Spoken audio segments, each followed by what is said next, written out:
All right, sir, I'm going to just exercise my discretion. I'm going to dismiss count 1 and dismiss count 2 and just order the fees that you've already paid to cover court costs. Okay? So no charges are pending against you. They've been dismissed. Interest of justice. those fees are bail and they should be returned after dismissal. Okay. You know what? I don't have a problem with returning your fees. Thank you. Hey everybody, it's James Freeman. Somebody sent me this video and asked me to show it on my channel. I usually don't show stuff like this because it quite often seems to be a lot of truth mixed with a lot of lies, some deception, and sometimes just misunderstandings. But let's watch this video where this guy is in court arguing and he ends up getting his traffic citations dismissed. And then let's talk about why they may have been dismissed. For the record, my name is Ryan Thor. I'm the living man. I am not the entity known as Ryan Michael Thor, just to clear that. I am here on special appearance under threat, duress, and coercion to challenge subject matter jurisdiction and also personal jurisdiction as well. I filed my paperwork for you on Friday, and the clerk illegally denied it. I went again this morning and filed my paperwork again for you. The clerk again illegally denied it, even though I gave her a notice telling her it's a felony for her not to accept my paperwork. And actually, it's in law, it's considered filed when I gave it to her. Okay. So there. What do you want to do today, sir?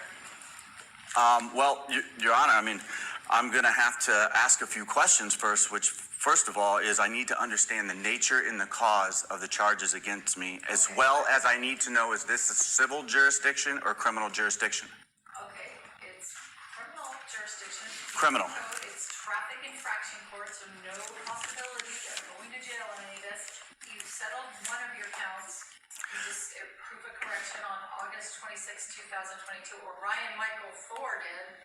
If you're are you saying that's not you? Ryan Thor is the living man. Ryan Michael Thor is the defendant in error. It's the artificial person. So thank you, Your Honor. Let the record of the court show that the action against me is criminal. And now I have another question, because the Constitution grants us two different criminal jurisdictions, okay? One criminal jurisdiction is under the common law, and the other is under the criminal jurisdiction of admiralty or military tribunal venue from Article 1, Section 8, Clause 17 of the Constitution. Well, I need to know which of these two jurisdictions that you intend to try me. It's very important because they're done different ways. The rules of civil procedure are very different in a criminal jurisdiction, obviously for common law, and a military. Civilly, no one's asking you, no. So we just need to show, were you able to cure your license with the DMV, or you don't know? Your Honor, I need to get these other questions answered. I need to know what the jurisdiction is. And I need to know also who the injured party is.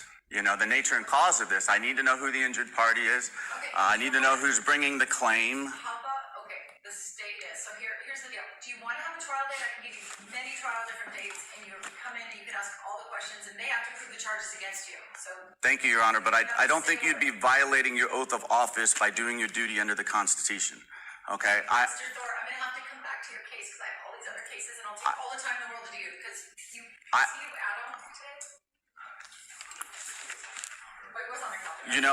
Your Honor, I just motioned for dismissal because if this is a criminal jurisdiction, as you're claiming, I need to see a verified complaint and I need from the injured party, and I have to have an opportunity to face my accuser, as you mentioned at the beginning of this entire hearing.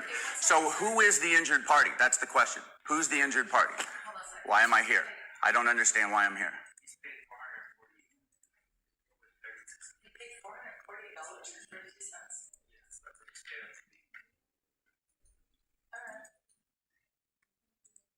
All right, so what else? So he just has count 1 and count 2. Make sure the proof is count right.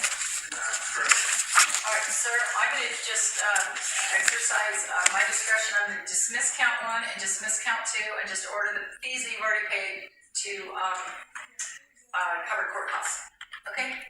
So no charges are pending against you. They've been dismissed. Interest of justice. So I'm letting the record show that the defendant, Ryan Michael Thor, with case CMZ 606406.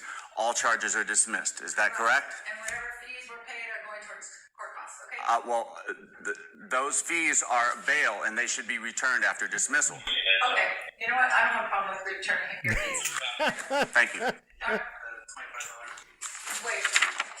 All right, have a good day, Mr. Thor. Thank you, ma'am. I appreciate your time. You're very welcome. Next case, Matthew Martinez, CMZ 30058. Mr. Martinez, good morning, sir. Thank you for being patient. I know you're at the end of the calendar. All right. So the reason I chose to review this video and talk about it is because it seems to me that there are some people who mistakenly believe that cases like this get dismissed because you made some sort of solid, undeniable legal argument in court. That is not why these cases get dismissed. This court is a business. They're here to collect revenue. There are a room full of people here who are going to pay their fines and citations to the court, and they're not going to take more than 10 minutes, probably 5 minutes of the court's time to do that. Now, don't get me wrong. More power to this guy. I'm proud of him for doing this exactly the way he chose to do it and for getting his case dismissed, saving himself a lot of time and money. But if you believe that this case was dismissed because some type of solid legal argument was made, then you are badly mistaken. It was dismissed because this court is in business to make money. And this guy is a pain in the ass, and he is going to cost the court more money than they will ever make off of him. And this judge was actually smart enough to realize that, she has a room full of people who won't argue anything at all, who will just pay their fines and fees. And these are all for traffic violations. I don't know why she said it's criminal. These are all traffic violations. That's what these people are here for. And she knows that almost everybody else in this room isn't going to argue anything. They're not going to waste any of the court's time, and they're just going to pay their citation. These cases get dismissed because the court realizes that they will not make a profit off of someone who is actually going to argue their case. And it really doesn't matter whether you come in and argue like this guy did, which some people label sovereign citizen arguments, or whether you come in and argue, oh, well, I don't think that the police officer had his radar turned on, or whatever it is. In my experience, if you want to argue at all, you've got a dang good chance of getting your case dismissed. I'll also say, though, that I've seen these tactics used multiple different times. I've even used them myself. I wish that people would understand what's actually happening and what's at play here, because I've done it myself and I'll do it again. I'm disheartened when people try to convince other people that there is a silver bullet to winning in court, because there's not. I've seen people use this tactic that this guy used and seen every single different type of outcome you could possibly get. I've seen them found guilty. I've seen them found not guilty. I've seen them have their cases dismissed. I've seen them thrown in jail for contempt of court.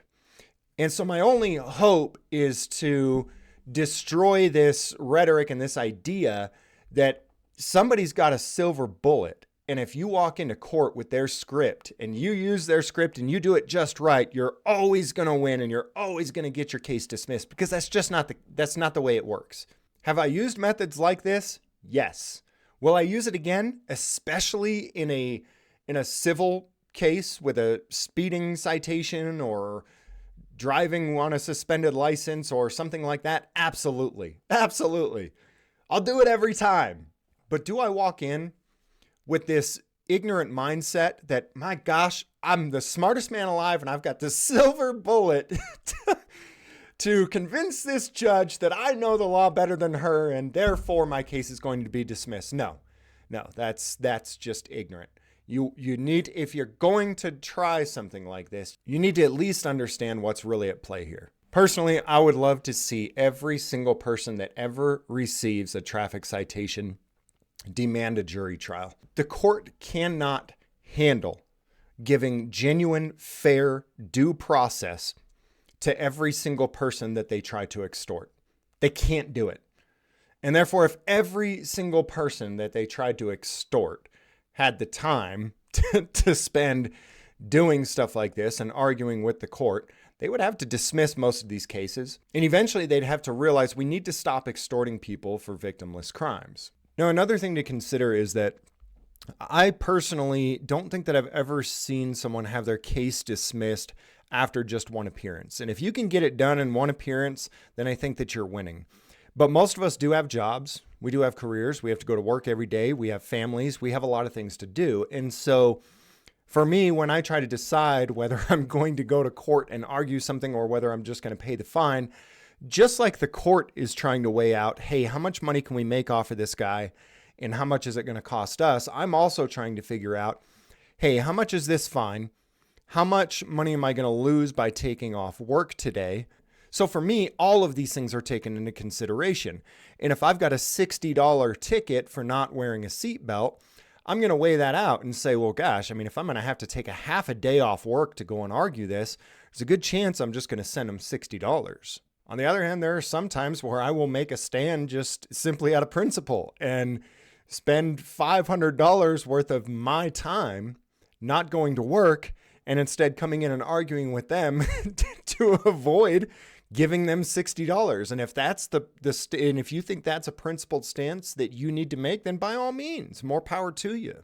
But I think the most important point that I want to make here is that there is no silver bullet to winning in court. There never has been, and there never will be. So please try to understand the fight that you're in before you put your dukes up. I'd also like to add that I don't just argue in court for the sake of arguing or to try to get out of trouble. I do it because I've adopted certain philosophies, including Frederick Bastiat's philosophy on law. He said that life, liberty, and property do not exist because men have made laws. On the contrary, it was the fact that life, liberty, and property existed beforehand that caused men to make laws in the first place. In other words, law was created to protect life, liberty, and property, or at least to get restitution when life, liberty, or property is taken. What this means is that when the state claims that you owe them money because you broke some arbitrary rule, even though you have not taken the life, liberty, or property of anybody else, this isn't really law, it's just legalized plunder. Frederick Bastiat also said that when plunder becomes a way of life for a group of men in a society, over the course of time, they create for themselves a legal system that authorizes it and a moral code that glorifies it. And of course, many people don't agree with these philosophies I've adopted, and that's okay, I get that. But these are the philosophies and principles that bring me to the conclusion that this business that collects $9 billion a year isn't law, but an extortion racket run by criminals. And I support anyone's effort to fight against the extortion racket, whether they're using my personal favorite method or not.